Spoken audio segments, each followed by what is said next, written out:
Good afternoon, ladies and gentlemen. I'm Jerry Cooey. I'm Deborah Nelson.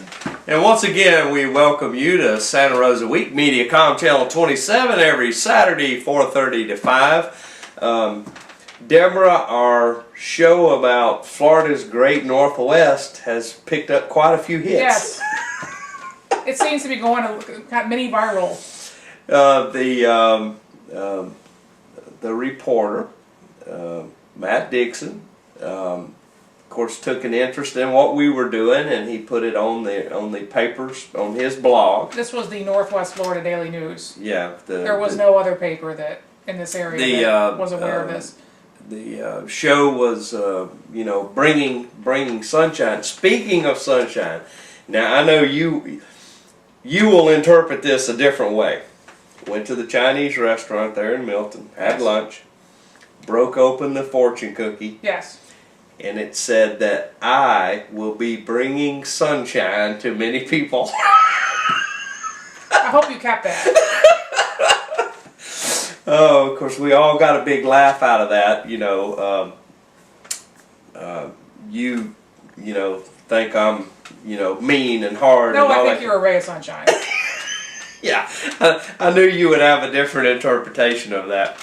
So, let's talk a little bit about, it's the holiday season. Yes. Ladies and gentlemen, we want to let you know now the Chumuckla Redneck Parade, of course, is a 2-day event, and when you watch this show, day 1 will have been completed. But day 2 is the big parade. And I'll tell you, Deborah, the first time I went to it, I didn't know which way the parade route went. So myself and my father, we parked the vehicle and we're walking down the side of the road, and we're asking people, which way does the parade route go? Well, I don't know. And after kind of getting in there and getting a feel, I just have to say that 9 out of the 10 people that were there didn't even know they were in Chumuckla, Florida. So many people from outside the area had heard about this. The Redneck Parade kind of started out as, just a handful of folks, making fun of themselves, which last time I checked, constitutionally it's still okay to make fun of yourself. Although there was some eyebrows raised when the Redneck Parade first gained national attention. How dare they do some of the things that they do, And of course, ladies and gentlemen, if you haven't been, you should go. There'll be plenty of blacked out teeth. There'll be plenty of plaid. There are pigs to chase. There are 4-wheel drive trucks. There are many floats. And just to give you an idea of how big this parade is, the last time that I went, from the start of the parade until the last float past the Chumuckla Community Center, it was 2 hours and 47 minutes. It's really expanded. I mean, it's one of the biggest parades in potentially Northwest Florida. That's a lot of hillbilly action. And it's look, it's a fun time had by all. Put a little plug in. The Milton High School Band Boosters will be up there cooking shish kebabs for all the folks. So go out. It's good family fun, and we just wanted to let you know about that. And you have a chance, go out. And I will tell you this: if you want to see the parade, you better get out there. The parade starts at 2 p.m. on Sunday.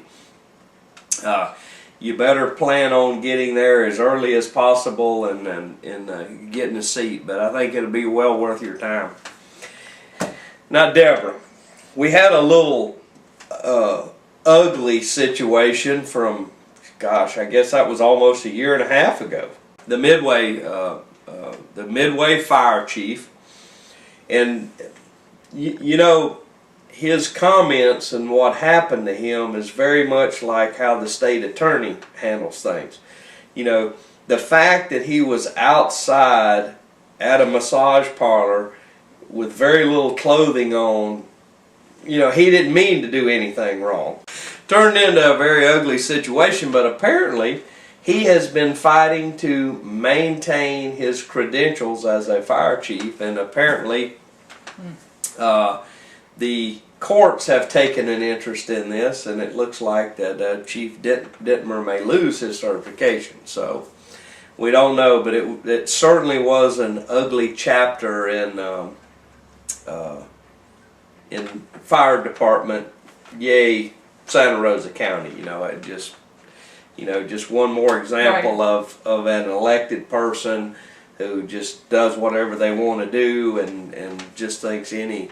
Although unlike the many sunshine law issues that actually significantly impact people, and that local newspapers haven't even remotely tapped the surfaces of, Right. they were all over this one. Right. Cheap suit. Well, this is a salacious story. Well, he must not be important enough that they're afraid of him. That's why they jumped on it. They'll only jump on it like that if they think that maybe you don't have the influence to have some of their big ads pulled or something like that. Right. So that tells you, if they're jumping on somebody like that, that's a sort of an indication. Well, he's pretty much been on his own for the last year and a half. So he's I guess you could say he's a target-rich environment for the media. Apparently. So kind of wish they'd focus on something a little more important. We have kind of a ladies and gentlemen, we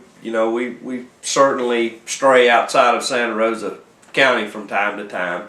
And we've discussed it before, the Maritime Park issue in Escambia County, and of course, as we all knew was going to happen, we only want 40 million, and then it turns out, well, we're going to need 48 million.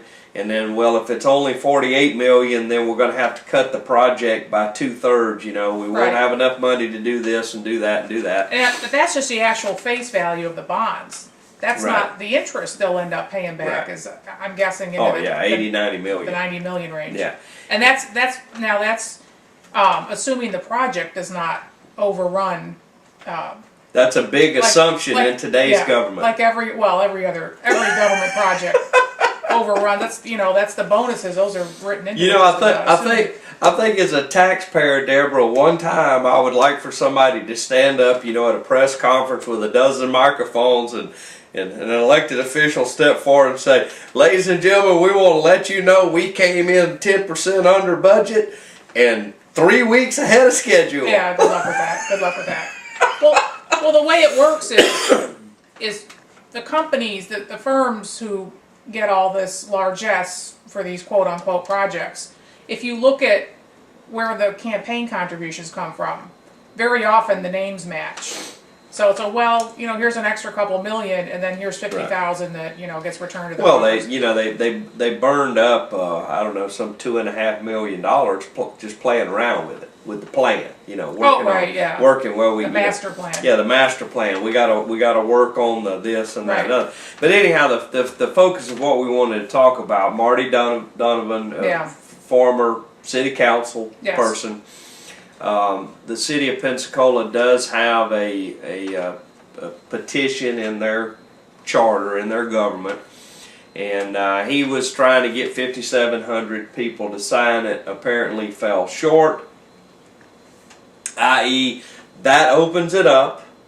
The bonds for this project are supposed to be put out to the market in late in December, apparently. And so we shall see.